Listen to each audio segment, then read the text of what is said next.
Cuando empezó la guerra, toda mi familia se fue a defender la República, porque los fascistas lo primero que atacaron fue a Euskadi, porque claro, era el punto fundamental que había que liquidar, ¿no?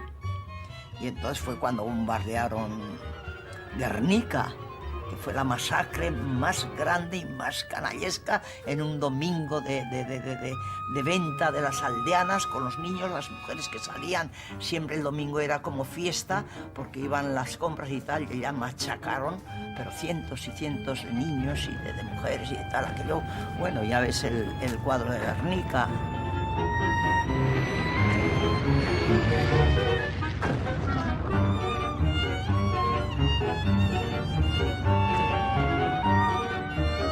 Con motivo de la masacre de Guernica, empezaron ya a meterse más ya los aviones del franquismo, bueno, los nazis, porque eran los que estaban bombardeando los Junkers, y yo me ponía enfermo.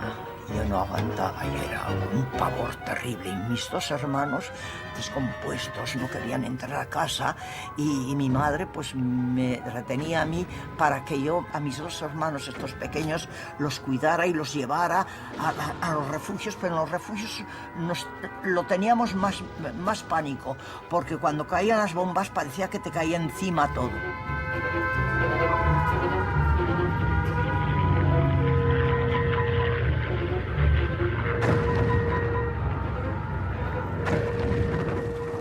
Mi madre ha sido siempre una mujer muy estoica, muy valiente, muy de izquierdas. Y yo oí una conversación con ella que les decía, no. Dice, yo quiero a mis hijos más que nadie, pero por el egoísmo de tenerlos conmigo no los voy a dejar morir.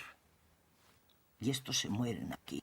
Yo tengo que hacer algo para que estos hijos puedan seguir viviendo más adelante. Esto terminará y ellos seguirán viviendo. Y entonces fue cuando empezó la propaganda del País Vasco, del gobierno vasco, para las que salieran como mínimo 20.000 niños para afuera, Francia, Inglaterra y todos los lugares, y el último, que ya se prestaban a recibir a esta gente, a estos niños, aquellos que quisieran, y tenerlos en cada país. Y el último que hizo la propuesta fue la Unión Soviética, que ellos estaban dispuestos también a recibir a los niños vascos con 3.500 plazas. Y entonces, claro, pues a mí se me abrieron los ojos. Y yo a mi madre dije, pues vamos ahí, madre, y tal y cual. Hija, pero tú ya vas a poder con los dos chiquillos, y vamos. Dice, pues venga. Ella, valiente, dice, yo era la que sabía escribir y leer bien y todas esas cositas, ¿no? Y entonces dice, ala, pues apuntaros, venga. Pues ya allí, pues ya, como la Unión Soviética para nosotros era el paraíso terrenal, ¿no? Y nos apuntamos. Yo creo que mi padre, como dije la otra vez, es que no pensaba mandarnos a otro sitio si no fuera la URSS. Porque sabía que nosotros íbamos a un sitio donde íbamos a estar bien. Porque papá siempre pensaba que iba, bueno, ¿y quién no? Que iba a terminar la guerra y íbamos a ganar y volveríamos enseguida. Mi padre fue al frente. Lo mataron en el frente cerca de Vitoria. Y mi madre me entregó a una casa de huérfanos. Y mi padre, como ya he dicho, fue uno de los fundadores del Partido Comunista de España. Mi padre, por la noticia que tengo, fue fusilado en el 34. Había participado en el movimiento revolucionario. Cuando nos reuníamos todos a comer, yo sé que allí había un jaleo tremendo, porque me acuerdo muy bien que de la mesa saltaban los platos al suelo cuando se hablaba de política. ¿Por qué? Porque mi madre era comunista, mi padre era socialista y mi tío era sindicalista. Yo soy del País Vasco, Bilbao. Y enviaron de que el que quisiera podía ir a Rusia para acompañar a niños de Baskonia. Todas nuestras jóvenes queríamos ver Mir. A Rusia. Y naturalmente pues salimos así, inocentes.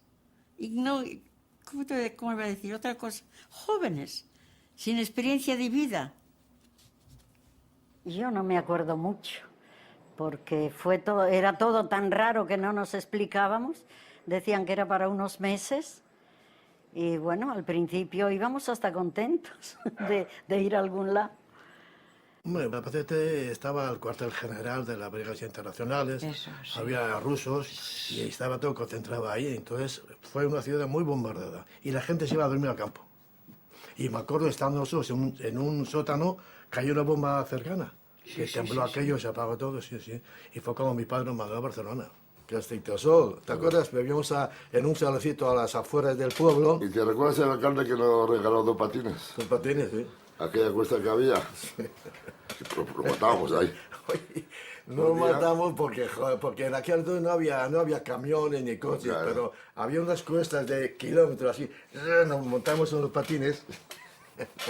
Un día llegó mi padre. ¿Te acuerdas que llegó papá? En Para coche. despedirse.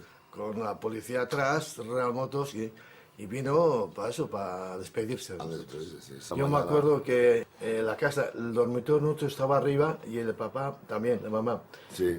Me acuerdo que nos levantamos y nos metimos los dos con él en la cama. Fue el último día que nos vimos. Y me acuerdo cuando se marchó, lo comenté ayer. Me acuerdo cuando se sentó en el coche y ya, pues, con lágrimas en los ojos, Lloró. sabiendo que ya, que no lo volvería a ver más. Y así fue. Así fue. La mayoría eran chicos vascos, asturianos. Caramba, no te quiero decir que yo de posición más alta, no, ni mucho menos, pero estos hijos de mineros. Mi marido era un chico que no podía ir a la escuela si llovía porque no tenía alpargatas, no tenía calzado. No tuve infancia, porque no solamente no tenía cariño, sino que yo era la que me quedaba en casa cuidando a mis hermanos. Había que además lavar, había queso, a veces lloraban porque no sabía qué darles de comer, no había nada en casa. Nunca fui a la escuela. Entonces, pues, bueno, mi vida era una miseria. Y no sé qué hubiera sido de mí. Por eso yo siempre digo que para mí el haber ido a la Unión Soviética fue una bendición, fue mi salvación. Con mi madre organizamos para que fueran a Inglaterra, que salía una evacuación a Inglaterra con mis 2 hermanos. Siempre allá donde he estado he visto la fotografía mental de cuando mi madre y yo, con mis 2 hermanitos, fuimos al puerto de Santurce a entregarlos al correo del barco que los iba a llevar a Inglaterra. Fue terrible, fue terrible. Mi madre nada más me decía: Araceli, por favor, no llores, que vean ellos que estamos riéndonos. Tal y como iban los 2 de 7 y 8 añitos, con el letrerito aquel, con su mochilita, ¿no? Y lo estoy viendo ahora. Lo estoy viendo ese cuadro ahora. Cómo subían por las escaleras del barco el correo famoso que había, que llevaba tal, y se volvieron ellos y con las manitas nos hacían adiós, adiós. Y mi madre me decía: no llores, que nos vean reír, no llores, no llores, que nos vean que estamos contentos y tal. Y bajaron, lo subieron hacia arriba, y cuando fue mi madre se cayó al suelo gritando como una de esas cositas, se me van. Y así fue, ¿no? Pero fíjate con qué mala suerte que al mes la Unión Soviética vuelve a decir que ya ha recibido el permiso y que todos los que estábamos apuntados que podíamos. Entonces yo me dije: madre, ¿me quedo o me voy? Dice: ¿tú qué quieres? Yo quiero irme. Entonces dice: pues vete, vete, que allá tú serás algo.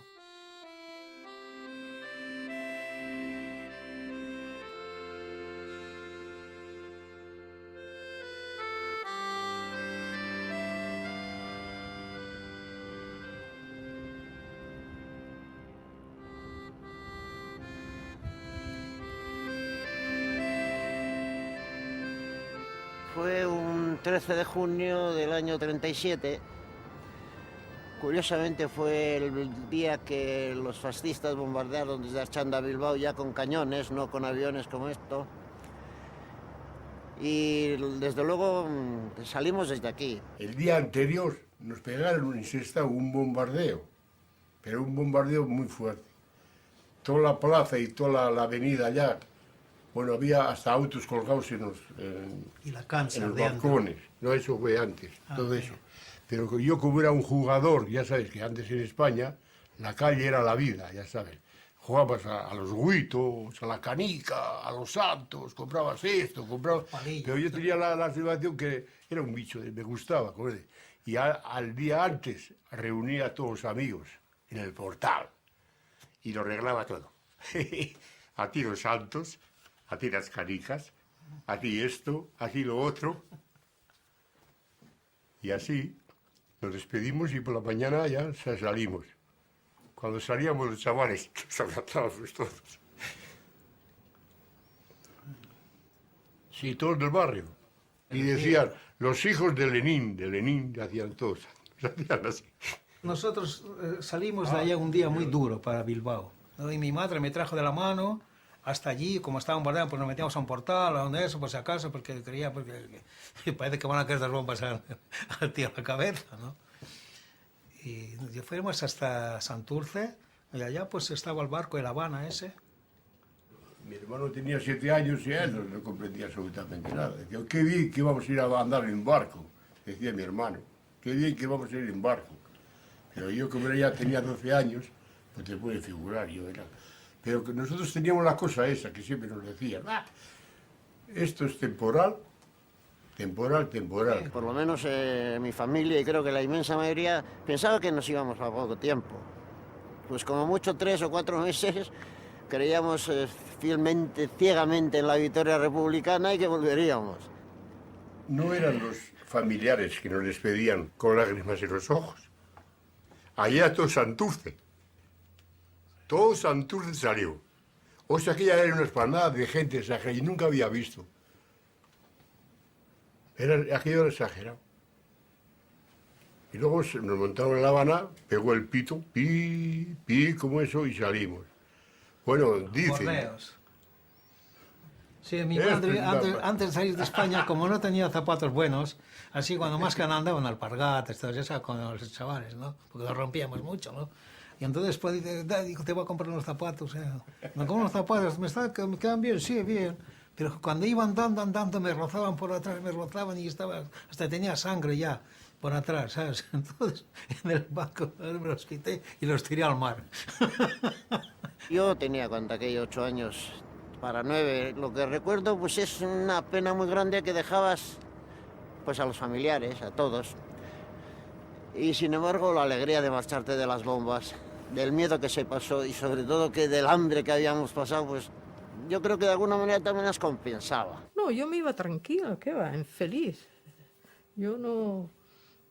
Otros lloraban, pero yo no, yo era... a mí me parecía que era una aventura muy interesante. Y al subir al barco a La Habana, mi madre se quitó esta sortija del dedo y me la puso. Yo no sé cómo lo he perdido todo, he rodado tanto, cómo se ha conservado. Eso sí, es mi talismán.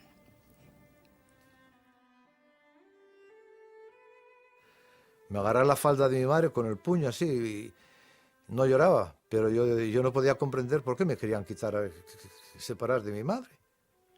Lo que es para un niño de 8 años, perder una madre. Y yo vi aquello y ya estaba, ¿sabes? Y mi madre haciendo fuerza para quitarme el puño, lo consiguió y se dio la vuelta y vi cómo se marchaba y vi que... Tenía las lágrimas en los ojos y no se la vio llorar, así, soltar las lágrimas cuando nos despedía, por la fuerza de carácter. Ya sabía que tenía que ser fuerte porque si no nosotros nos hubiéramos ahogado en lágrimas al despedirnos de ella. Pero bueno, ella aguantó, sin embargo tenía los ojos llenos de lágrimas, pero no las soltaba. Trágica, porque llegaron los padres con los niños, con sus hijos, y nosotros teníamos que quitarles de los brazos a esos hijos.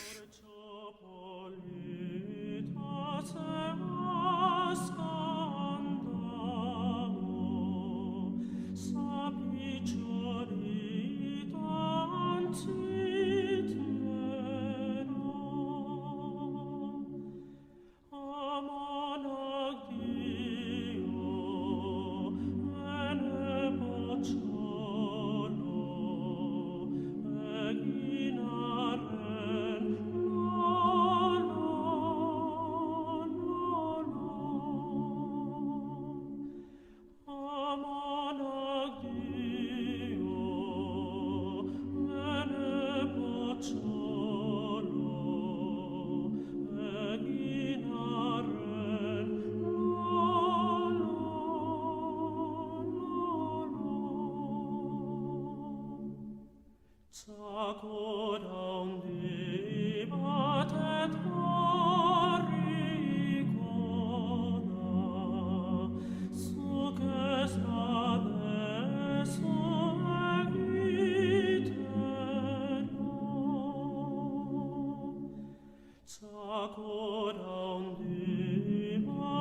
El primer lloro general, universal, en el barco fue cuando el barco se separó ya del puerto de Santurce, que ya nos íbamos.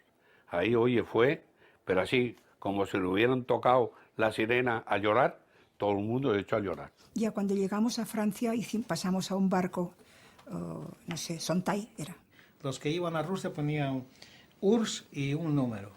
El número. Y los que iban a Francia ponían Francia y un número, sí, un cartón, ¿comprendes? Y entonces, pues muchos, ¿qué pasó? Que muchos se vinieron a la Unión Soviética, se quitaron un número, tiraron y se vinieron con nosotros. Y otros al revés, pues quitaron los de Rusia, ¿comprendes? Y se fueron para Francia, ¿sabes? Así, chavales, ¿sabes? ¿De dónde se va perdido? Y las autoridades francesas que lo recibieron nos hacían una provocación, salían con pan blanco de esos franceses, los bollos franceses esos tan ricos, crujientes y todo eso, salían así y nos lo enseñaban, a lo mejor a ver si alguien se quedaba. Cuando bajaban del barco, aquellas señoras les daban un pedazo de pan así y un chocolate. Fíjese el hambre que tendría. Yo dije, yo aquí me quedo, que aquí dan pan. Y quise bajar. Y me dijeron, no, tú no te bajes, que tú vas a Rusia. Joder, a nosotros no se caía la baba. Estamos hambrientos mirando. Estamos hambrientos allá. Y luego nos montaron allí en un barco francés, el Sontay.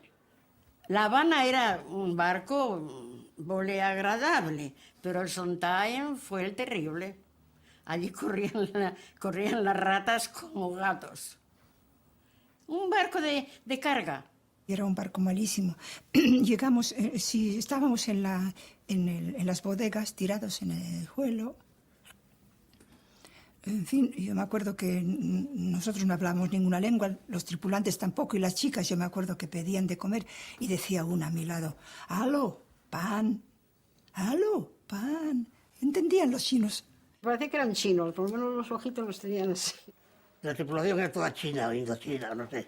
O vietnamitas o chinos, sí, serían vietnamitas. Aquello todos metidos en aquella bodega de un barco francés, uno vomitando a los... ¡Ay, qué desastre! Y ya había caído Bilbao.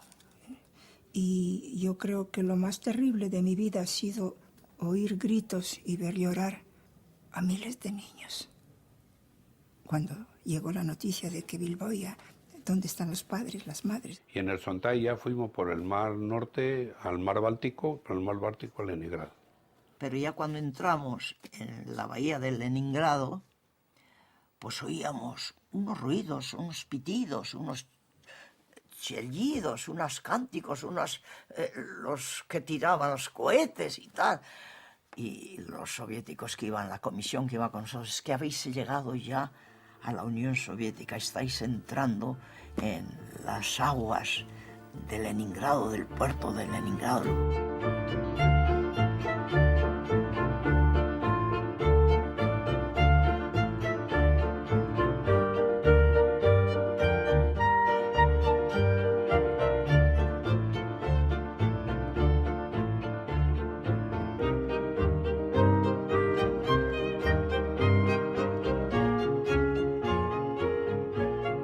El recibimiento que nos hicieron los soviéticos en el puerto de Leningrado fue impresionante. Además, hasta que parecía que éramos, vamos, no sé, ¿no? Había una cosa, que para los rusos siempre fuimos los niños de la heroica España republicana. Aún me acuerdo que estábamos en la cubierta y en el muelle, en el puerto, la muchedumbre nos recibían con tanto cariño.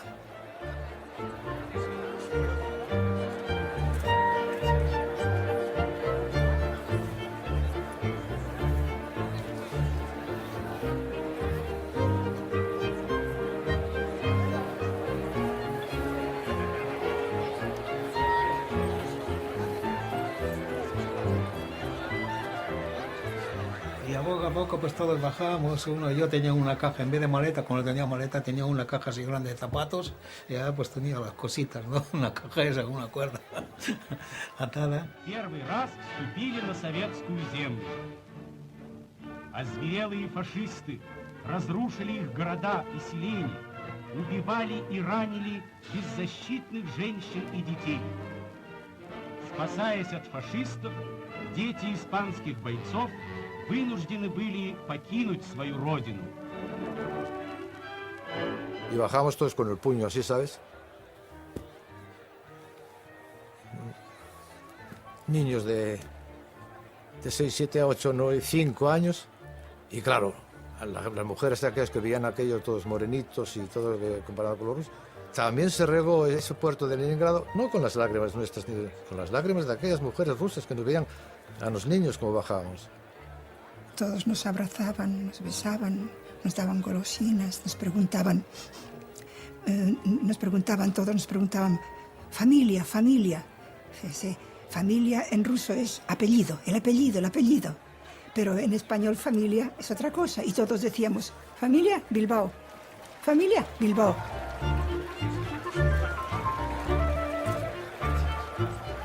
Cientos y cientos de pioneros vestidos con su pañuelito y gritando la banderita de España, todo eso, ¿no? Y nosotros con unas caras de hambres, de piojosos, de sucios, de terrible, porque fíjate qué viaje habíamos hecho. Y claro, pues inmediatamente que llegamos a Leningrado, pues había ya un ejército de médicos, de enfermeras, de ayudantes, de mujeres.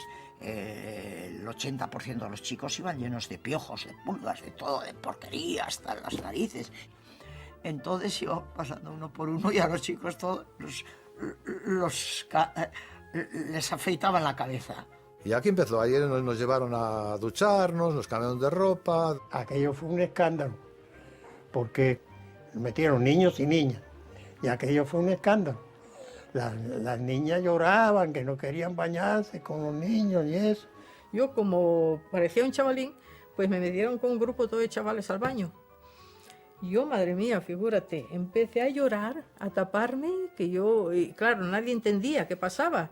Y yo señalaba que yo no era niño, que cómo me iban a bañar con los niños. No, aquello fue un desastre. Nos duchaban mujeres y nos hicieron desnudarnos en pelotas. Oiga, madre mía. No sé, mi hermano y eso que le importaba 7, pero nosotros teníamos 13, ¿comprendes? Ya se miraba así, como ya que te cuidamos, tía.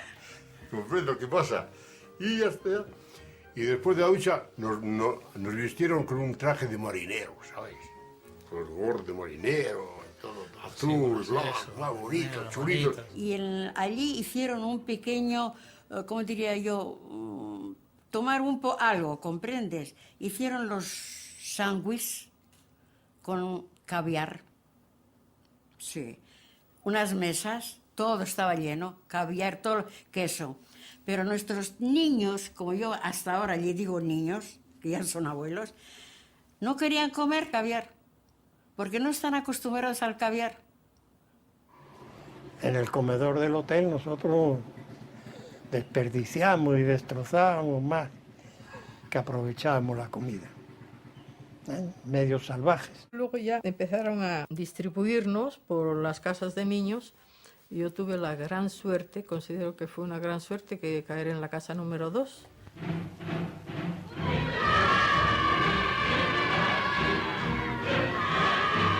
Дней на Курском вокзале московские пионеры и школьники встречали юных басков как самых дорогих друзей. Llegamos a la casa de niños a Soisdogors y nos dieron una habitación a mi hermano y a mí en otra. Y no eso nada, mi hermano tenemos que estar juntos siempre. Total, que el chico que estaba aquí lo echaron y me metieron a mí. Aquí Paco y aquí yo, en la cama. Y en el colegio, el pupitre, aquí Paco y aquí yo. Nunca jamás nos separaron. Se ponía Paco malo y me ponía malo yo. Era curioso, ¿no? A la hora de dormir, yo siempre iba a la habitación de mis hermanos a despedir, le daba un besito a cada uno y los otros se reían. Mira, mira, besar. Claro, les tapaba, les daba un besito. Luego ya me da tanta vergüenza que se rían de mí, ya dejé de ir. Cuando pasaron ya unos 3 o 4 meses que ya no veías a los padres, pero te acordabas de ellos. Y llorábamos y todo, ¿sabes? Yo cuando nos acostamos, yo me acordaba mucho de mis padres. Más me acordaba que mi madre estaba en un sitio, mi padre en otro. Y luego, sobre todo, cuando terminó la guerra. Cuando terminó la guerra, que no sabíamos que era de ellos.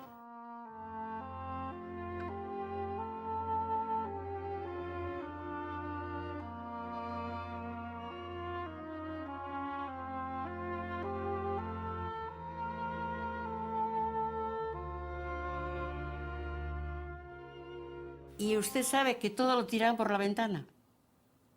Abrían la ventana y lo tiraban. Los jabones, las con jabón tiraban. Era ya una mentalidad que se encontraban en un país donde no conocen a nadie, ni familia, nada más que nosotras. Éramos 500, de diferentes familias, con diferentes educaciones. Con el temperamento español había que todo aquel rebaño ponerse en disciplina, ¿no? Pero siempre por la mañana te toca la corneta, te levantabas, todos a hacer gimnasia.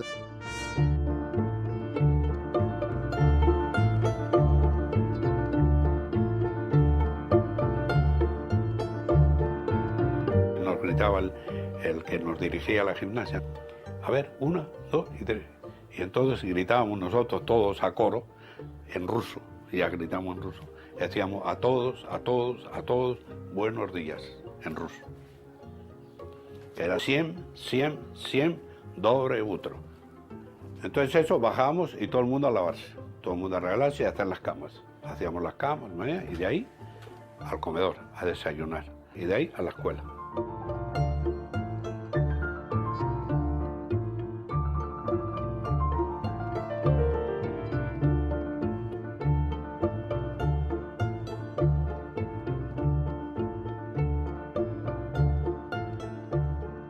Todo en español, ¿eh? Todo en español. El ruso como asignatura. Y habían imprentado libros en español para nosotros. Las matemáticas nos daban en español también. Los maestros eran españoles traídos de España. Bueno, todos. Quedando el ruso y nada más. O sea, la lengua la manteníamos maravillosamente. Como es debido, la gramática, la geografía de España, historia, de eso del Cid Campeador y todo esto, no sabíamos nosotros ya. Sí, aparte de que estudiamos el ruso.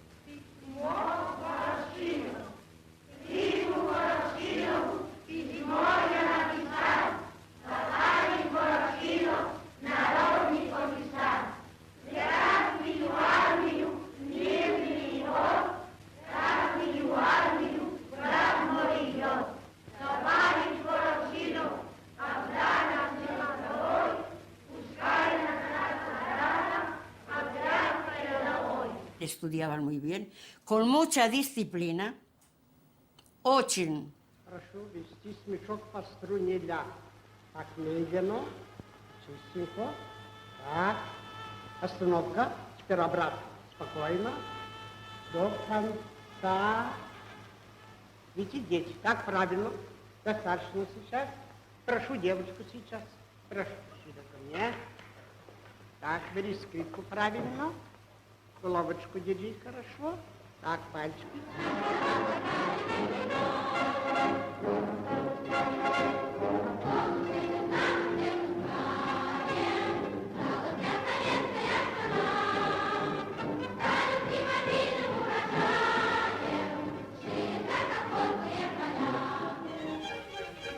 Estudiar y nada más, y jugar. No había otra cosa. Como harías algo malo, te castigaban en el cine. Sí. Eso era peor lo que podía ocurrir a uno.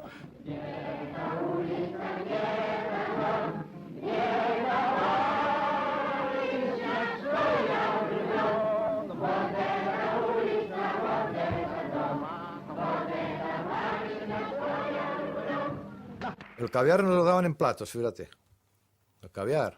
La mantequilla, la nata, todo lo hacían, bueno, de hoy para mañana. Comíamos de maravilla. Aunque la comida no nos gustaba, porque era comida rusa, pero después poco a poco se fueron haciendo a nuestros deseos, en la comida española más o menos. Pero procuraron darnos lo que nos gustaba, claro, nos hacían comer cosas que decían que esto, por ejemplo, lo come Voroshilov y lo comías, que tenía mucho hierro. El director le dice, Petro Petrovich, ¿el por qué los niños españoles no quieren comer caviar y pescado caro? Entonces Petro Petrovich le contesta, usted no conoce a los niños españoles. A los niños españoles trisca, bacalao. A los pocos días, él compró el bacalao trisca Y los chicos nuestros de allí, de la que es una casa grandísima, un pasillo enorme, gritaban, «Tavaris», como en ruso, «Hoy hay bacalao». Y así, después chichivicha, esto lentejas. Solamente lentejas. Lo demás comía lentejas o alubia. No es la comida vasca, la comida de España. ¿Quién no come como Cervantes? En los miércoles comía el Cervantes, chichivichas, ¿sí? Lentejas. No, y esa es la historia de los niños. Yo era una niña muy religiosa. Los niños, claro, cuando llegamos, pues empezaron a educarnos en el ateísmo y esto, y yo sufría mucho. Yo me iba a rezar, me iba al jardín o me iba lejos y sufría y lloraba porque pensaba que era una prueba que me mandaba Dios y que yo tenía que vencer. Teníamos un palomar, teníamos palomas de mensajeras, que era lo más bonito. ¿Comprendes? Las sacamos por la mañana, ese es precioso. Se sube, empiezas con los palos allá dándole. Y volatineras. Y volatineras, subiendo. Y eso es un arte, el arte de las palomas. Y luego cuando llegabas, empezaba... Las palomas, como diciendo que yo las había visto a ellas ya y se arrimaran de mí ya, ¿comprendes? Y yo las daba de la boca. Cogía trigo, me lo ponía en la boca y las daba. Y ellas me besaban así. Es que eso es fundamental, eso de las palomas, ¿sabes? Una cosa mala, una cosa mala. Los mayores me vienen allá y dicen que tenía que hacer un depósito en la chabola, un depósito para guardar los víveres esos. Y así hicimos, guardamos los víveres, ¿por qué?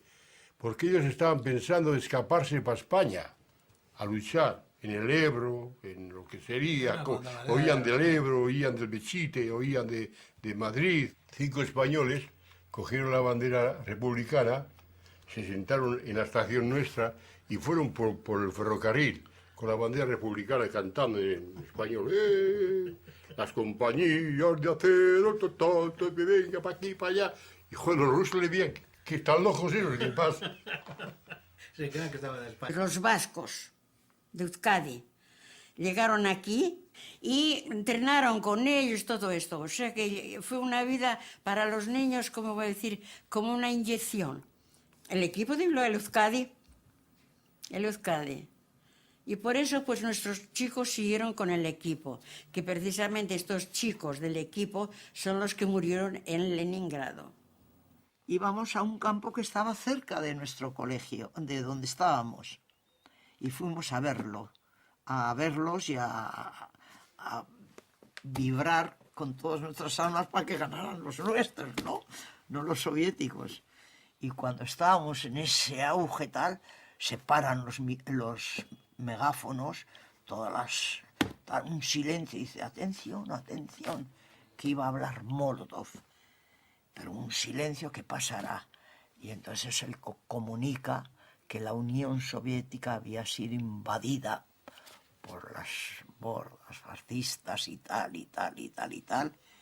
y que desde ese mismo momento todo el mundo fuera a sus trabajos, a sus lugares, porque empezábamos ya a vivir para ganar la guerra.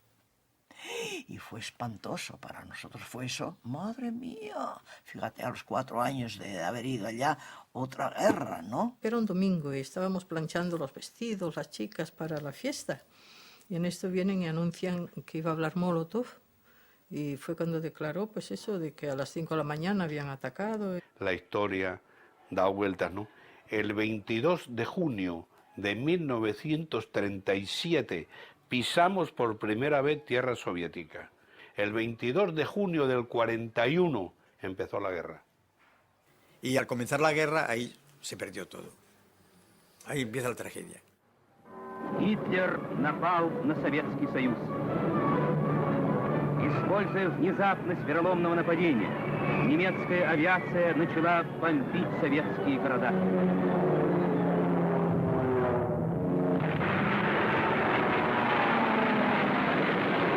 Застигнутые врасплох советские самолеты не успевали подняться с аэродромов.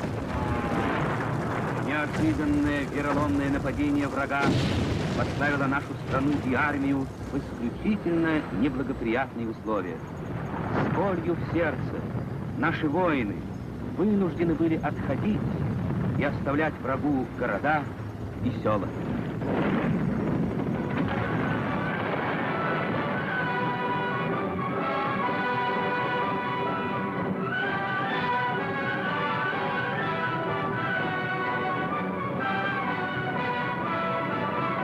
Фашистские молодчики, испытанные в победных европейских блицкригах, врывались в горящие города и селения, грабили, насильничали, убивали. Внезапность нападения позволила гитлеровцам за 3 дня глубоко вклиниться на советскую территорию, проходя по 30-40 километров в сутки. Но так было только в первые дни. В дальнейшем немцам не удавалось идти с такой быстротой. На каждом шагу они встречали активное сопротивление, узлы обороны, контратаки и контрудары наших войск. Так было под Гродно и Луцком, Даугавпилсом и Минском, под Бердичевым и Коростенем. Кампания в России выиграна в течение 14 дней. Начальник штаба гитлеровской армии.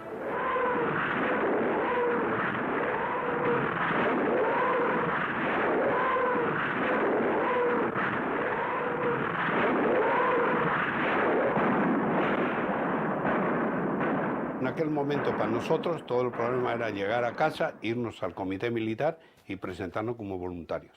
Siempre tuvimos la idea de que, pues nada, que la Unión Soviética era tan fuerte, tan potente que nada, en menos de nada acabaría con los alemanes. Cerraron el comedor, desaparecieron los educadores. Yo no sé cómo pasamos esos meses en Moscú. Yo no sé cómo pudimos sobrevivir. Yo no me acuerdo bien porque empezaron los bombardeos. La mayor parte de las bombas eran bombas, ¿cómo se dice?, incendiarias, ¿sí? Entonces, en Moscú, cuando empezaban los bombardeos, la gente subía a los tejados, ponían una palangana o algo, un cubo con agua, y cuando tiraban las bombas, que no todas eran incendiarias, ¿verdad?, pues había que cogerlas y las echaban en ese agua para que se apagaran. Sí, pues me tocaba el turno a mí, subir al tejado allí y veo cómo ahí se veía todo el cielo, se veía lleno de ráfagas y todo. Entonces las casas de niños tuvieron que evacuar todas, porque casi todas, no casi todas, estaban por la parte esta de donde atacaban los nazis. Nos sacaron en barco por el Volga hasta Stalingrado. Íbamos los de Krasnovidovo, o sea, la casa número 2 y la casa número 12, que eran los niños, otra casa de niños que vivía en Moscú. Nos llevaron a Stalingrado, detrás de Stalingrado, a un pueblo que se llamaba Leninsk, y allí pasamos pues como un año. Yo me parece que nunca vi la muerte tan de cerca. Éramos muchos en el barco y pues dormíamos, claro, no había camarote, y si no, en cubierta, me refiero, poniendo colchones así. Bueno, pues los aviones alemanes tiraban bengalas para ver, y no nos bombardeaban. Y llegamos a un pueblo de Stalingrado y me recuerdo yo que había una cagada redondas. Y yo, ¿qué será? Y eran camellos, porque allí en Stalingrado no había un caballo ni burros, todo camellos. Éramos salvajes, te digo francamente. Íbamos a un campo de sandías, cogíamos la sandía, la rompíamos con la rodilla, comimos el corazón de dentro, ¿comprendes? Y los rusos decían, ahí viene el marabundo, a los españoles. Ahí cuando me di cuenta yo que ya empezó a faltar la comida. Y cada vez peor. Y luego aquello fue muy duro. Un frío tremendo, llegaba a 40 grados bajo cero. Allí no tenemos donde estudiar, en la cama leíamos y escribíamos. Pero jamás nos dejaron sin escuela, nunca. Nosotros todos metidos en las camas, o sea, tapados con las mantas, y la profesora dando la clase de zoología. Ahí construimos todo el aeródromo, en la vía férrea. No nos obligaban, pero íbamos a ayudar. Oye, que estaban los alemanes cercanos, había que echar una mano a los rusos, ¿no?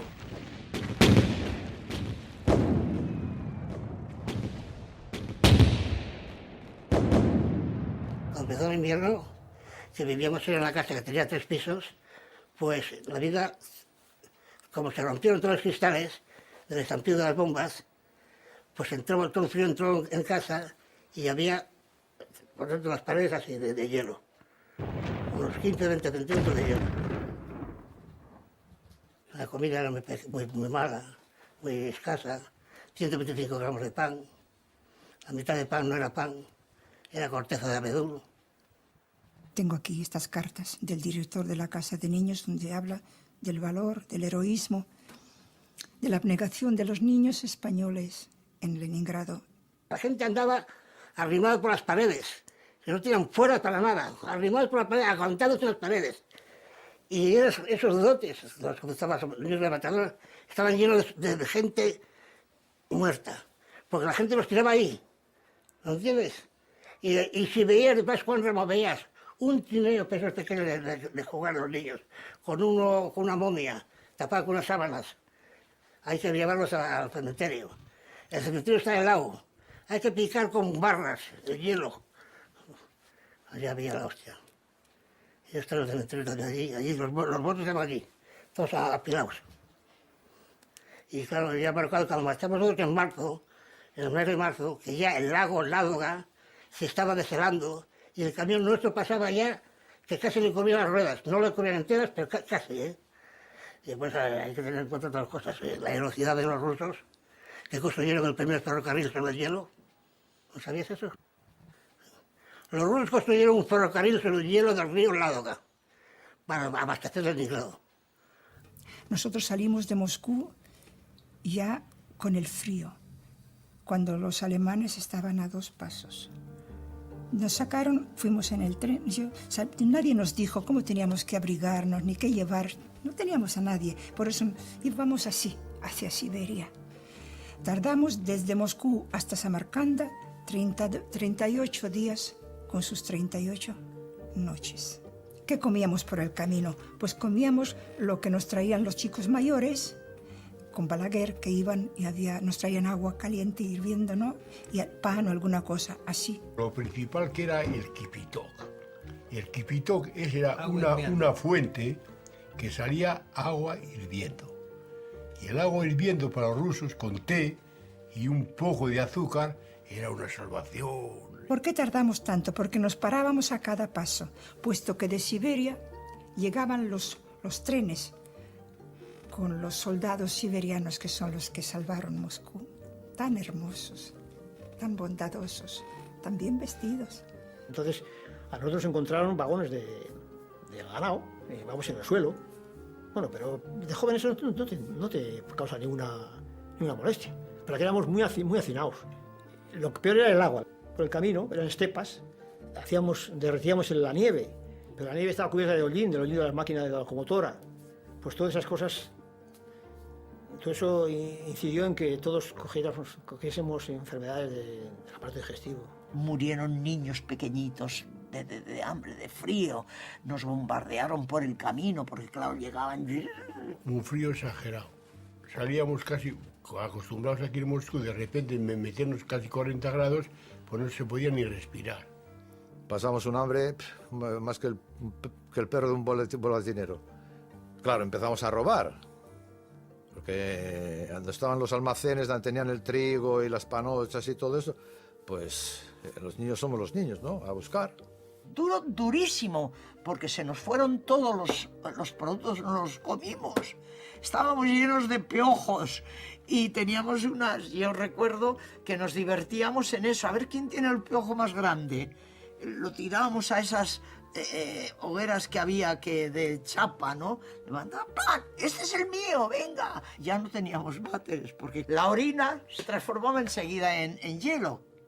Y salíamos todos con el pompi allá con 40 grados, que fue el invierno más frío que hubo durante no sé cuántos años en la Unión Soviética. Desde Moscú tiramos para el norte, después hacia el Ural, bajamos al Transiberiano, tiramos por el Transiberiano, bajamos después para Kazajstán hasta llegar a Samarcanda, en Uzbekistán. Y en Samarcanda, pues, nos quedamos. Nos dieron una casa, una escuela, trabajamos en el koljós. Fue muy duro aquel trabajo en el koljós. Íbamos al koljós, la tierra aquella dura, reseca, aquellas palas que nos daban así de grandes, que teníamos las manos así, pero era la guerra y había que trabajar. Recogíamos el algodón. A los koljoses íbamos, decíamos nosotros, a robar trigo, pepinos, remolacha, lo que fuese. Teníamos nuestro sistema. Íbamos, mientras uno robaba, el otro quedaba por allí, el otro más lejos, y cuando gritaban, por ejemplo, ¡agua!, y todos a correr, es que venía el guardia o algo. Vaya, que íbamos al campo y arrasábamos. Nos comimos todos los gatos que había por todo el barrio, allí no quedó un gato. Además ya teníamos un estilo para matarlos. Lo cogíamos, lo metíamos a un saco, y entonces luego ya lo íbamos a poner, porque si no te arañaba por todos los lados. Lo íbamos cogiendo y le dejamos cuando le tocamos la cabeza ahí, le agarramos una cosa y... Luego en el 42, en el 43, en febrero del 43 me sacan a mí a trabajar. Y fui a trabajar a una fábrica de tanques en Saratov. Y con 14 años. Y la pasamos canutas, pero canutas. A últimos de mes trabajamos 18 y 20 horas. Había que dar al frente. El frente, sin tanques, sin aviones, no hay nada. Yo estaba en una fábrica donde hay chirloras de metálicas, donde están los tornos, todo eso, descalzos, en verano, porque no teníamos que poner. Cuando estaban preparando, que los alemanes se acercaban a Stalingrado, pues ya nosotros estábamos totalmente bajo, o sea, aquello no paraba, eran los aviones que iban en una dirección, en otra, era cuando se preparaba la batalla de Stalingrado.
Cuando empezó la ofensiva alemana, tuvimos que evacuar, salir de Stalingrado.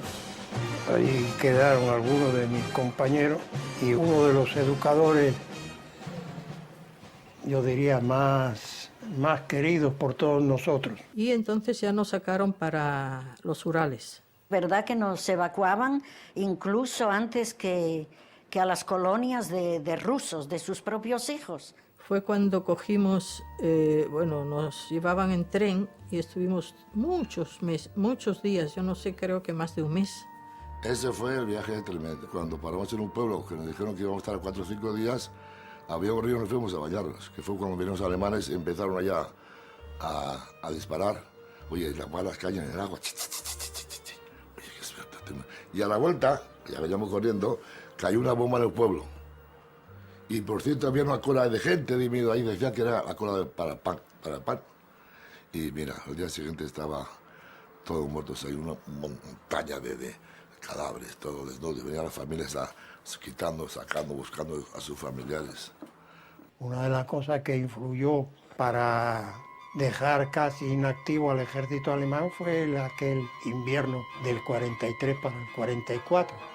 Con 15, 20 grados y ese aire gélido se congela María Santísima. Entonces, cuando salíamos de la casa de niños en Samarcanda por la mañana, en el año 41, 42, 43, nunca olvidaré que en la calle, en las puertas, veíamos siempre personas así acurrucadas, así, muertos. La guerra ha sido una guerra cruel, pero fue para todo el pueblo soviético, es verdad, para todos. Pero para nosotros el doble. ¿Y por qué? Justificando eso. Pues porque era un país ajeno para nosotros. Todavía no sabíamos el idioma todavía bien y todo eso. No estamos acostumbrados al frío. Teníamos padres, pero éramos huérfanos. Pero qué sé yo, cuando uno es joven, todo le parece más fácil. Yo recuerdo que todavía pues, que nos divertíamos mucho, nos enamorábamos, teníamos nuestros noviecitos, pero así, eran unas relaciones muy especiales. En general, entre nosotros eran unas relaciones muy sanas. Y me acuerdo que mi hermana me decía, Lala, no te olvides que eres fea y no tienes más que la honra. No se te ocurre perder la honra.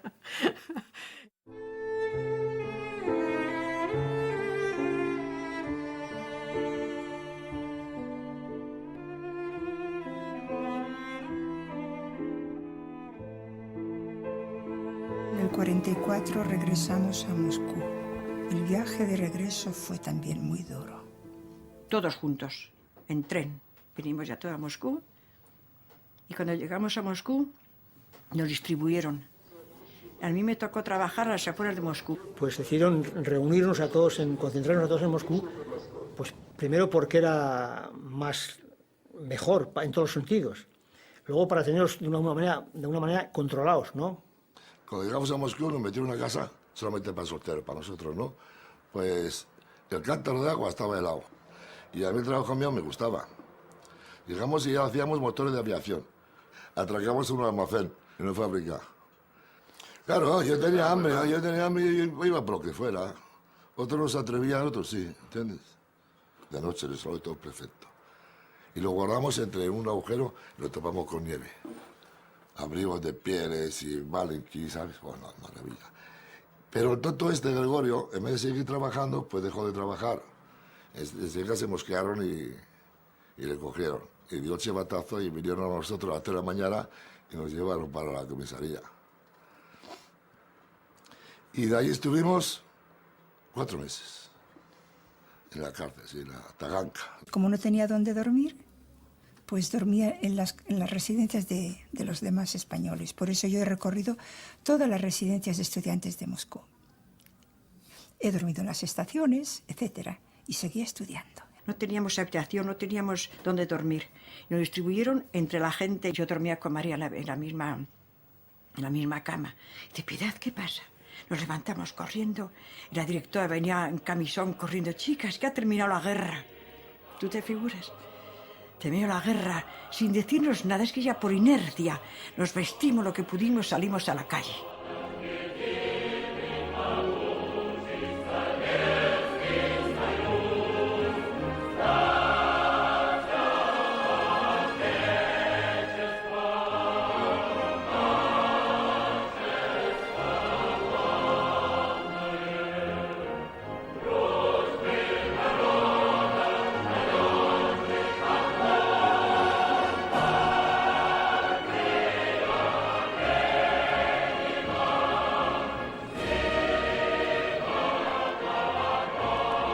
No te imaginas la diferencia que había de la vida de un mismo individuo, del mismo individuo en Moscú o en otra capital de provincia. No te imaginas la diferencia que había. Lo más fácil era colocarse a trabajar. El trabajo había todo lo que querías. Lo malo era que te pagaban poco. Cobraba más el obrero que el ingeniero. Cosa tan absurda, ¿no? Y el médico y el maestro siempre tuvimos unos sueldos bajísimos. Bajísimos. Donde yo vivía, había 2 habitaciones grandes, y ahí vivía la mujer de un ingeniero y en la otra vivíamos Toña y yo. Y la cocina, el cuarto baño era compartido todo.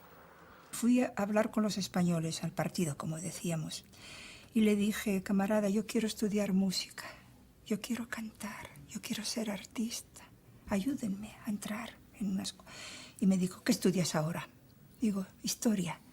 Estudia historia. España no necesita ni cantantes, ni saltimbanques, ni músicos. Necesita especialistas, historiadores, arquitectos, etc. Así que nunca lo he perdonado eso. Y luego lo que era diríamos, la cúpula, los funcionarios del partido. Eso eran los que mejor vivían. Como siempre. Ellos vivían mejor que nosotros, les dieron casas, les dieron otros sueldos. Nosotros trabajamos y ellos nos educaban, ¿no? Stalin, sí, a Stalin le queremos. Que haya hecho lo que haya hecho muy bien, pero a nosotros lo que no, porque como digo, él con su gobierno se portó con nosotros mejor imposible, claro, mejor imposible. Yo le contaba como mi padre, yo veía por los ojos de él. Me parecía que si él moría, se terminaba el mundo. 20 millones que murieron en los campos de concentración, eso no es perdonable. Para mí, no. Para mí eso no es perdonable. Sea Stalin o sea quien sea. Era un criminal de la enésima potencia. El pueblo sufrió mucho por las consecuencias de ese régimen. Se construyó todo a macho martillo, con métodos feroces. O sea, la gente, hasta que no se descubrió el pastel, creían que eran felices. Se creían felices. Nadie se atrevía no solo a contar, sino a pensar mal. Porque todos creían que eso era un paraíso feliz en todos los sentidos.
Yo si de algo estoy contenta y eso, es de haber vivido en la soviética y haber conocido aquel pueblo, al pueblo, ¿eh? Yo lo único que sentí era el antisemitismo con mi primer marido y con mi hijo incluso. Eso sí. Además, furibundo, oficial y salvaje. Ha sido un fracaso ideológico terrible. Para mí, sí.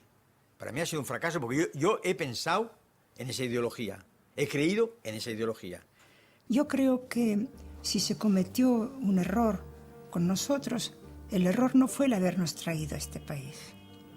Hay que agradecerlo. El error fue que cuando se acabó la guerra, tenían que habernos propuesto regresar. Ahí está. Error, crimen, delito. Y cuando se pudo empezar a regresar en los años 56, 57, ya éramos mayores, muchos teníamos ya familias, etcétera. Ya era mucho, no teníamos nada allí. Cuando terminó la guerra española no podíamos porque triunfó el fascismo. Cuando empezó la Segunda Guerra Mundial no podíamos tampoco. Cuando terminó la guerra nos decían que no podíamos ir porque estaba el franquismo. Stalin decía que a él los niños se los había entregado la República y que solo los devolvería a la República. Hombre, yo creo que Stalin también tenía sus ideas políticas. No sé, o no nos dejó el gobierno soviético, o no nos dejaban entrar aquí, o teníamos miedo, no sé. Es que nadie nos propuso, ¿eh? Yo no sé si Y en nos aquel hubiesen entonces dejado. es que ni pensamos volver a ¿Verdad, España, Paco? ¿no? Veníamos de una terrible guerra y veníamos de eso, pues no pensamos regresar a España. Poco a poco tiempo, como ya fuimos creciendo, fuimos estudiando, terminamos las carreras, pues ya, pues sí, la gente empezó a pensar en venir. Yo cuando terminé la carrera empecé a trabajar, estaba tan bien que yo casi no quería venir a España. De Rusia no nos dejaron salir. Nos dijeron que no, que había una dictadura fascista que no, a los niños no los damos.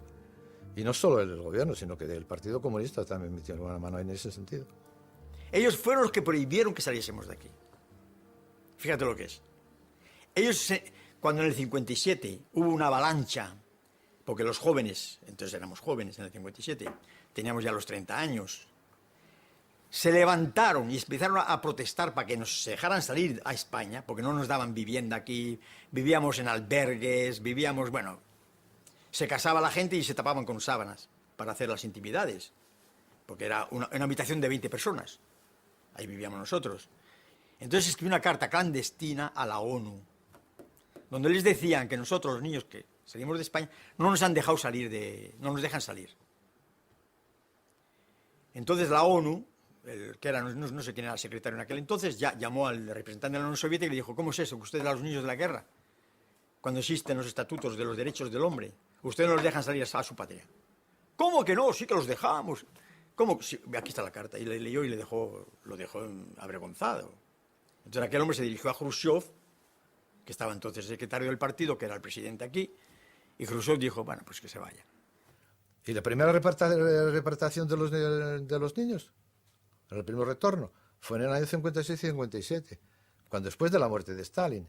Pero yo trabajaba en una fábrica de aviación. Yo no sé por qué, a todos dejaron marchar de esa fábrica, y a mí lo que no me dejaron. Nosotros despedimos todo un tren, unos cuantos vagones de españoles que salían para siempre a España. Yo misma estuve a despedirlos. Hablando de la igualdad, pero dejaron regresar, mejor dicho, venir a España mujeres casadas con españoles, pero no a la inversa.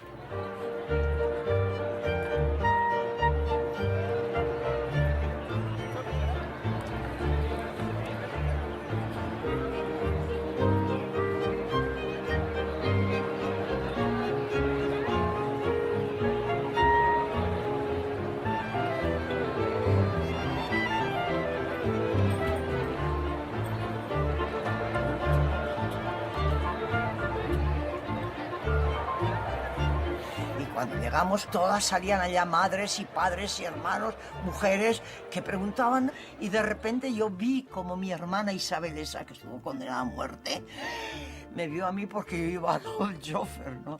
¡Aquí viene mi hermana! Y chillaba, ¡Araceli! Y yo, digo, ¿dónde está Araceli? ¡Araceli! ¡Araceli! Y padre y madre, ven que viene aquí, viene aquí.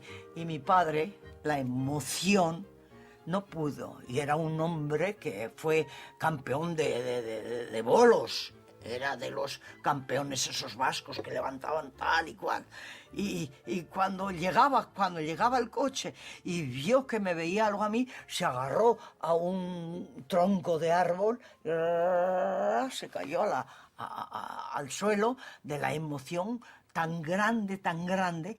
Caímos de repente de Moscú.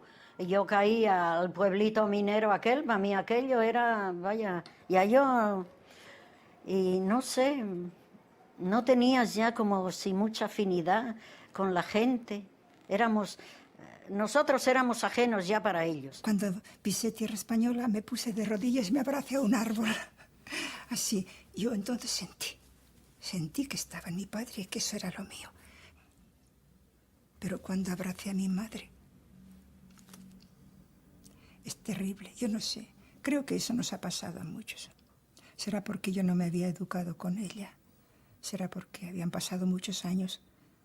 Pero, ¿sabes lo doloroso que es encontrarte con una persona que es tu familia, que es tu madre o tu hermano, y que prácticamente casi no sientes nada?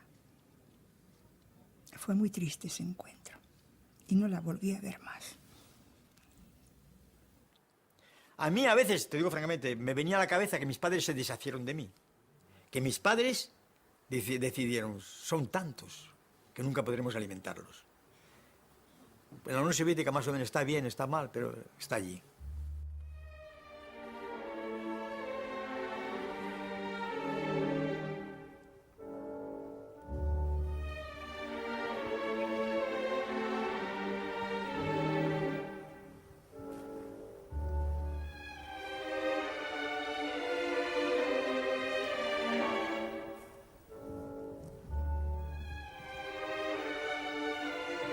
Nosotros cuando llegamos de Rusia a España, pues como ya te conté una vez, encontramos a mi madre, sabíamos que esa señora era nuestra madre, pero y nada más. Y claro, crear una persona por la fuerza, pues es imposible. Y claro, ahí hubo el roce, ahí hubo lo follón que pasó entre no solo nosotros, sino todos los chavales que venían de Rusia. Muchos se fueron atrás por eso, porque no encontraron el cariño de los padres, no encontraron los padres, por supuesto, y claro, no. Es muy diferente haber vivido con tu madre toda la vida a empezar a tratarla después de 19 años. Y además ella, que estaba acostumbrada a vivir sola, ¿comprendes? Y de repente, pues, ¿cuántos éramos? 6 de familia, entrar en una casa, alborotar todo aquello, luego 2 niños. Yo cuando subí corriendo a ver a mi madre, me di cuenta de algo. No sé, habrá lo que esperabas, ¿no? Después de 20 años, pues no. Yo veía que esa señora era mi madre, pero nada más. Sabes que eres tú, que es tu madre, sabes que... Que está toda la vida, sí, que está toda la vida pensando en ella. Eso le pasó a todos españoles que vivimos de Rusia, a los 95%. Mira, si mamá nos recibe bien, con el tiempo lo cogemos cariño. Pues tu madre ha sido una mala suegra para tu mujer, pues ya está. ¿Cómo? Que tu madre ha sido una mala suegra para tu mujer. No, una mala madre para mí. Después de haber pedido a sus hijos, a su marido, 18 años sin salir de casa, llegamos nosotros y nos vamos y se queda ella, otra sola, ella, solita se quedó. Se murió de pena, cojones. Y no me digas que no. No, de pena que no. Murió por de favor. enfermedad. Después de 18 años. Contigo, porque tú eres juvenil, este soltero... Muy bien, en eso, porque si no es el caso mío, el caso de tu madre, que estuvo 18 años y salió, dio una promesa, hasta que mis hijos... Y nosotros pues estuvimos 20 años sin nuestros padres, que nosotros no tenemos culpa ninguna, coño. Que bueno, pero es muy distinto esto, muy distinto. Tú... Mi padre quiere mandar a Rusia, mi madre sin poner, no vamos a Rusia, joder. ¿Cómo? Que no venga ahora pensando que se pone de pena, mamá no se pone de pena. ¿Qué hubiera sido de ti, de nosotros, si no nos vamos a Rusia? ¿Qué hubiera sido de nosotros? Sería un desastre. En eso, me hubieran quedado aquí en España, sería un desastre. Mi padre estuvo aguantando toda la guerra hasta el 30 de marzo, un día antes de la gran victoria del señor este que no quiero nombrar. Y mi padre, pues, con otros amigos fueron a... ¿Has dicho señor? Bueno, fueron al puerto de Alicante, porque se esperaba que llegaran. Había allí 12.000 republicanos en el puerto de Alicante, esperando un barco inglés que llegara. No llegó ninguno. Y allí cayeron, eso fue el cepo, un cepo de los republicanos, donde cayeron miles de republicanos, entre ellos mi padre.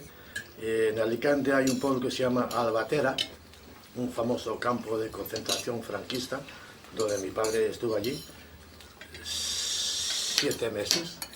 Y de allí, escoltado por la Guardia Civil, fue llevado a Albacete y fusilado. 15 de noviembre del 39.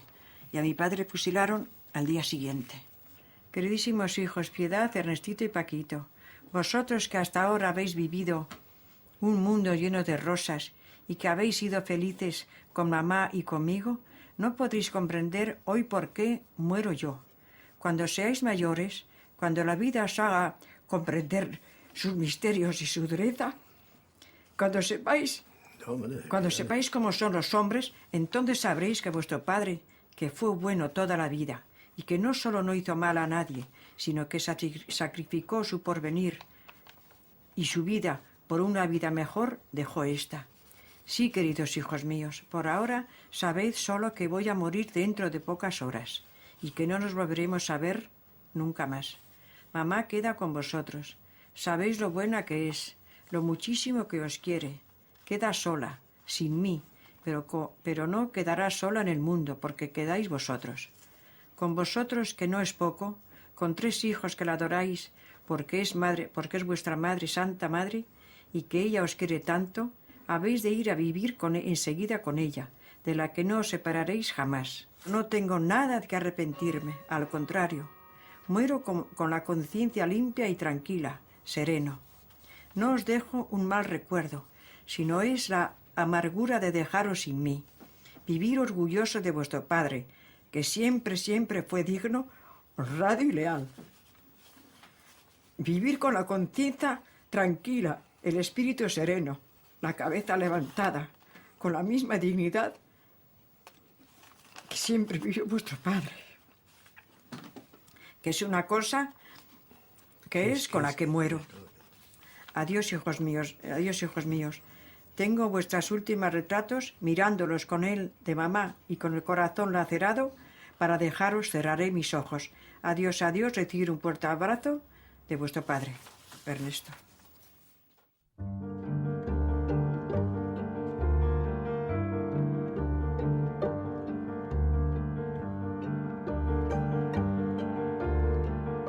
Cuando vinimos aquí era una desgracia esto, aquí había hambre todavía. Aquí había hambre todavía cuando era el 56. ¿Ibas a buscar trabajo por ahí? ¿Dónde trabaja usted? Pues mira, vengo de Rusia. Y nadie quiere saber nada. Nadie quiere comprometerse. Hasta que me bloqueé, fíjate, me bloqueé en el parque móvil. Luego ya estuve 2 años en talleres. Ahí no había estímulo al trabajo. Y salí de conductor. Con el tiempo libre, pues que trabajaba al taxi. Y antes de tener el taxi mío yo, que trabajaba para otros, trabajaba sábados y domingos, porque no podía trabajar otros días. Salía de casa yo a las 6 de la mañana un sábado, y cuando regresaban eran las 2 de la mañana ya. Y yo llevaba un carrero blanco en el coche. Si el carrero blanco se entera quién soy yo, yo con el carrero blanco no sabía que yo había estado en Rusia. Y luego el carrero blanco de vez en cuando lo llevaba a la Monclova los jueves, que se entrevistaba con el príncipe, cuando era príncipe. Él no hablaba nada, no hablaba ni con la escolta. Y sin embargo, cuando venía, nos saludaba, ¿sabes? Con el sombrero, se quitaba el sombrero. Carrero blanco. Hombre, si ese día igual José Luis hubiera estado averiado o hubiera estado enfermo, pues igual me hubiera ido yo. Llegamos a la presidencia y que no viene, que ¿cómo va a venir? Sí. Bueno, por los cielos, que el coche pegó la cornisa. Si no pega la cornisa, se va a la calle Serrano. Cuando llegamos a Madrid, como vivíamos en casa de mi madre poco tiempo, pues vi una tía Inés, a monja. Claro. La monja. Entonces nos mandó a 2 monjitas. Nos mandaba una monjita. Que nos venía todos los días pues, a enseñarnos. El Padre Nuestro. Y nosotros como tontos. Claro, ¿qué vamos a hacer? No, y como iba a casarme yo, pues también me tenía que enseñar. Claro, sí. Y luego en la iglesia El Buen Suceso, en Madrid. Ahí estaba explicando. Te casaste tú otra vez, bautizaron al niño y a Toña. Claro, a Toña y al niño. Claro. ¿Quiere usted a Toña por esposa? Digo, claro.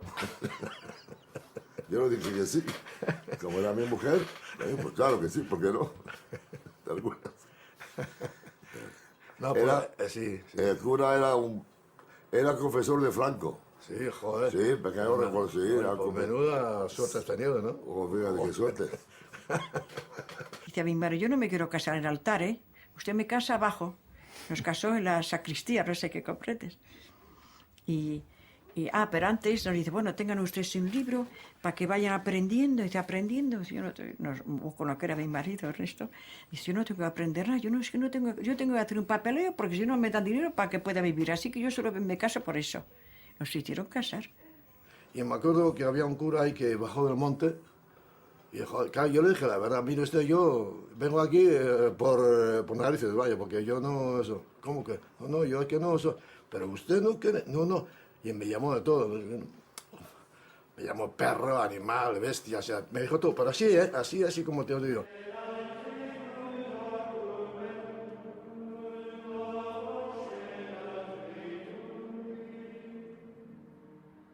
En aquella época, aquí la religión tiene una fuerza impresionante. Me acuerdo que mi padre tenía un pequeño negocio y él no iba a misa, pero ocultaba que no iba a misa. Porque sabía que si sus clientes se enteraban de que él no iba a misa, pues dejaban de ser clientes de él. Entonces iba yo, mi hermano y la mujer de mi hermano, que era rusa. Y luego por el pueblo y las viejas salían, oye, pero ¿dónde está? La rusa, digo, mírala, ahí va, ¿dónde están los cuernos y el rabo que tenían los rusos?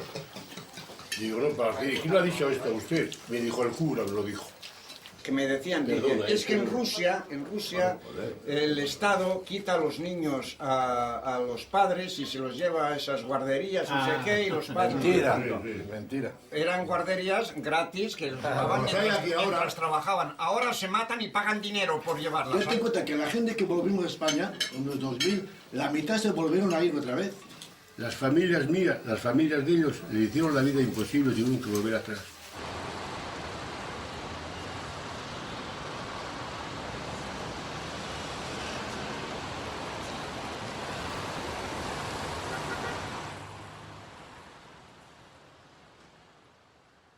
los de la CIA trataban de descubrir los agentes del KGB dentro de los niños de la guerra.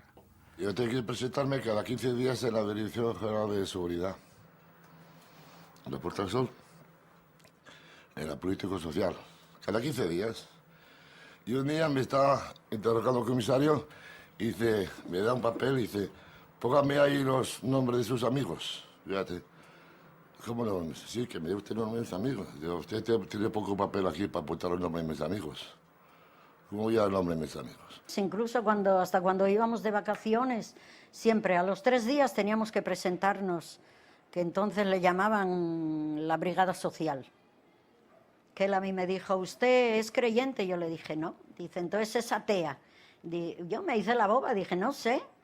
Le pongo atea, le ponga lo que quiera. Yo no soy creyente. Y él decía, mira lo que han hecho los rusos con ustedes, mira lo que han hecho. Tuvimos la información, las pruebas de que los servicios de inteligencia occidentales prestan mucha atención a este contingente. Y después dice, ¿y usted presta servicios para algún país extranjero? Y digo yo, ¿qué servicios?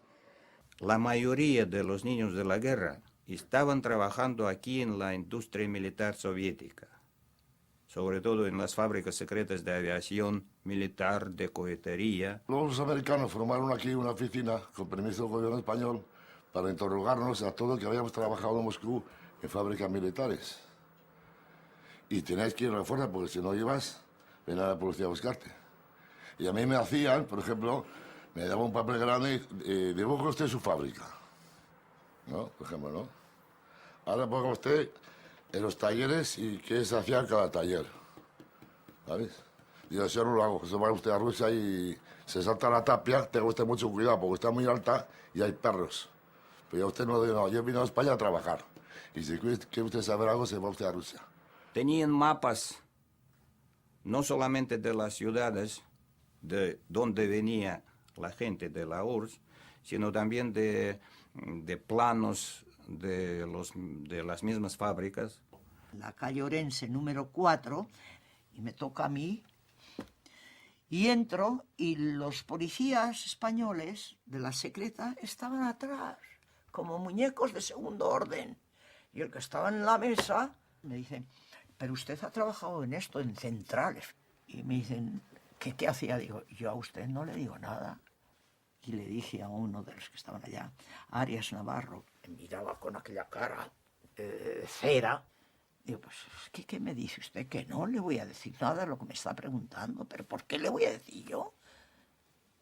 Si lo que sé y lo que he sido, me lo han dado gente que no estoy dispuesta a traicionarles. De la parte del lado de la policía española fue bastante.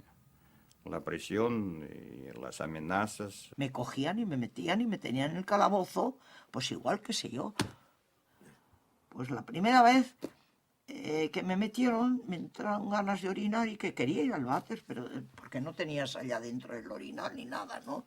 Y llamaba ¿cómo les policías? No, guardias. Yo les decía, guardias. Guardias, y venían dos con los fusiles. ¿Qué quiere? Como asqueroso. Yo es que quiero ir al váter. Venía otro y los dos, y yo iba entre los dos, oyes, como si fuera el fusilamiento. Me llevaban al váter, entraba y me dice, no, la puerta abierta. Coño, no tenía que hacer mis necesidades con la puerta abierta para que ellos vieran cómo... Era de una... para quitarte la dignidad. Y bueno, decidimos volver. Y después regresamos y estuvimos allí hasta el 63, que vinimos a Cuba. Y entonces a mí me plantean el problema en el partido de venir a Cuba. Y salieron a Cuba. Y en Cuba están muchos todavía. Creo que han muerto ya muchos en Cuba también.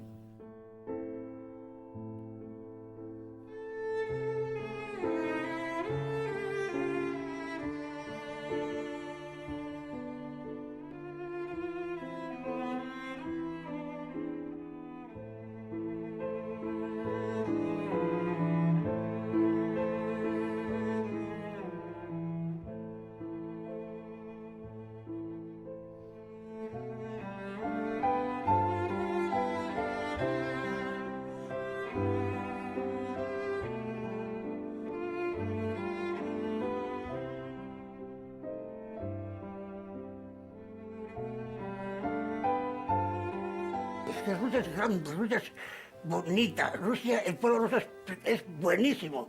Yo soy prorruso, soy español, pero soy muy prorruso. A mí me ofende. El que me hable mal de Rusia es que me ofende, es parece que me han pegado. Yo muchas veces pienso que si yo volvería a nacer, igual me gustaría repetir. ¿Serio? Sí, sí. A pesar de los pesares. Hombre, ya me siento más español que nada, pero claro, me recuerdo mucho de aquella tierra. Que volvería a repetir lo mismo. Lo pasé muy bien y muy mal, pero volvería a repetirlo. Encantado. Es difícil decirte si soy más ruso o más español. Yo me sigo siendo español, me sigo sintiendo español. Completamente y pienso como español. Niet. España no se puede olvidar. No se puede olvidar España, niet. Es pequeña, pero...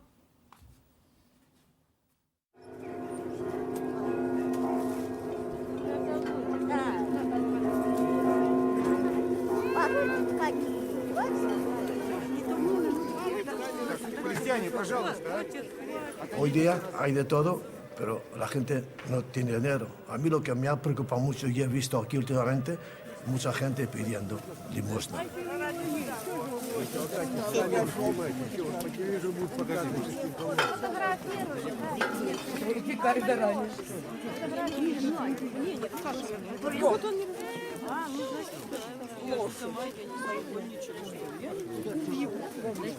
Подождите.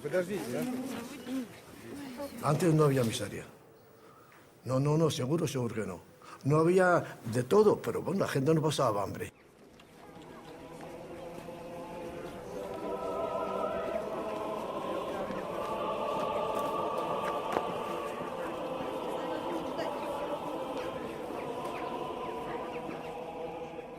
Por lo visto ahora ya la iglesia manda aquí, como en España, mandó. Los curas, los propios ahora tienen un poder tremendo aquí. Están en todas partes. No sé si será para bien o para mal, pero a mí la verdad no me hace muchas gracias. 52 años tengo trabajado. Para recibir hoy una pensión, ¿de cuánto? 1.200 rublos, que vienen a salir pues unos $40. Yo no quiero seguir aquí, porque sufro. Un pueblo tan bueno, tan sufrido, tan generoso y tan desgraciado. Si nos morimos aquí, España nos paga el entierro, porque ya no podemos ni siquiera pagarnos el entierro aquí. A lo mejor alguien tiene una habitación vacía por allí y me dicen que venga esa desgraciada que puede vivir en esta habitación. A mí personalmente, ahora quitándolo todo, a mí me gustaría terminar en España. Preferiblemente me gustaría el País Vasco. La Ría de Bilbao, Sestao, Baracaldo, Portugalete, Santurce, toda esa parte de eso me gustaría. Oye, ¿no hay una pared vertical en todo ese museo? Todo está inclinado, todo está jorobado. Desde Santurce a Bilbao, vengo por toda la orilla, con la falda remangada. luciendo las pantorrillas.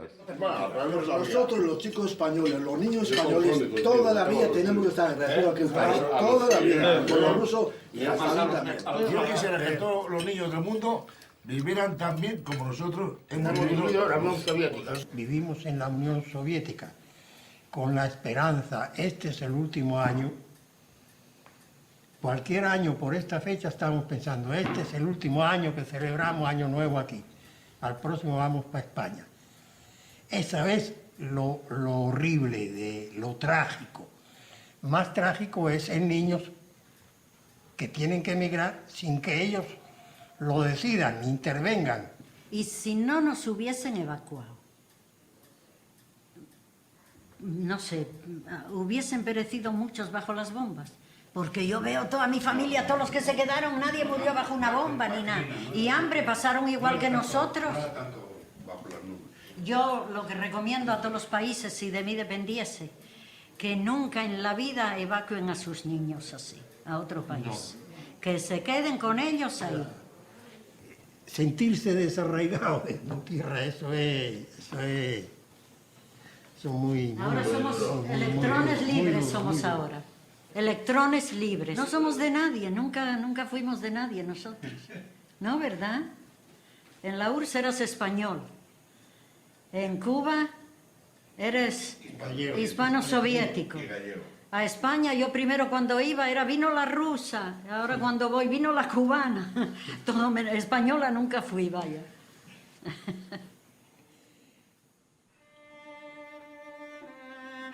No, y esa es la historia de los niños.